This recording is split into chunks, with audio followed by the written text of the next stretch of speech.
नमस्कार। कभी सोचा है कि हमारी ये जो धरती है, इसका ज्यादातर हिस्सा आखिर बना किस चीज से है?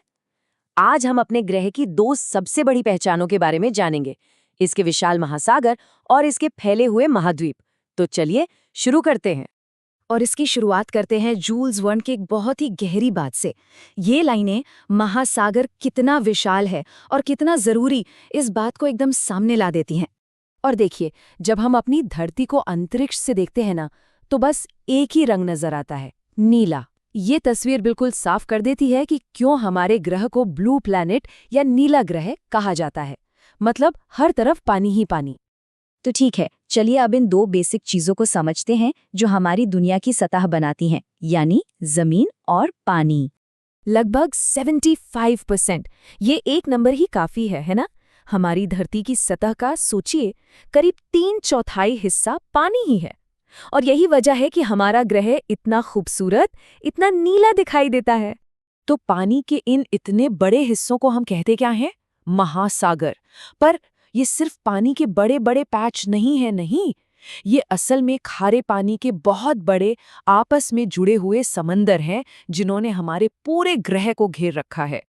और इन्हीं विशाल समंदरों के बीच में क्या है? हमारे महाद्वीप। ये जमीन के वो बड़े बड़े टुकड़े हैं जो हमें दुनिया के नक्शे पर महासागरों के बीच में दिखाई देते हैं।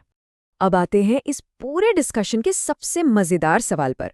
सवाल सुनने में तो बड़ा सीधा साधा है, पर यकीन मानिए इसका जवाब उतना सीधा है नहीं। तो कितने महाद्वीप हैं? क्या लगता है? स्कूल में तो हम सबने इसका एक जवाब पढ़ा ही है, पर क्या वो ही अकेला सही जवाब है? चलिए पता करते हैं। जी हाँ, बिल्कुल सही पढ़ा। इसका कोई एक पूरी दुनिया में माना हुआ जवाब है ही नहीं। महाद्वीपों की गिनती इस बात पर निर्भर करती है कि उन्हें गिना कैसे जा रहा है, और ये संख्या 4 से लेकर 7 तक कुछ भी हो सकती है। और यहीं से मामला मजेदार हो जाता है। देखिए, सारा खेल इस बात का है कि जमीन के इन टुकड़ों को गिना कैसे जाए। कुछ मॉडल क्या करते हैं, यूरोप और एशिया को एक मान के यूरेशिया कह देते हैं, या फिर नॉर्थ और साउथ अमेरिका को मिलाकर बस अमेरिका बोल देते हैं, और बस इसी से सारी गिनती बदल जाती है। तो फिर सवाल ये है कि इन सब अलग अलग तरीकों में से सबसे ज्यादा कौन सा तरीका चलता है? चलिए देखते हैं। तो बात ये है कि भले ही गिनती के अलग अलग तरीके हों, पर असल में जो 7 महाद्वीपों वाला मॉडल है ना, वही सबसे ज्यादा कॉमन है।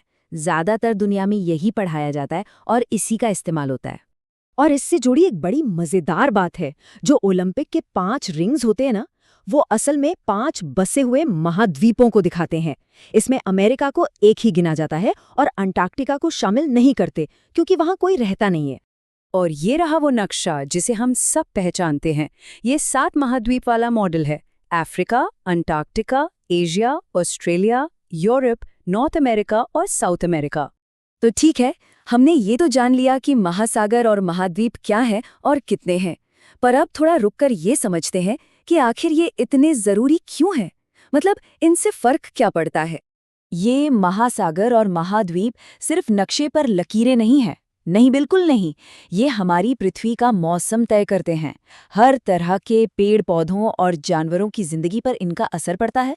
यहाँ तक कि हमारे इतिहास और हमारी संस्कृति को भी इन्होंने ही शक्ल दी है।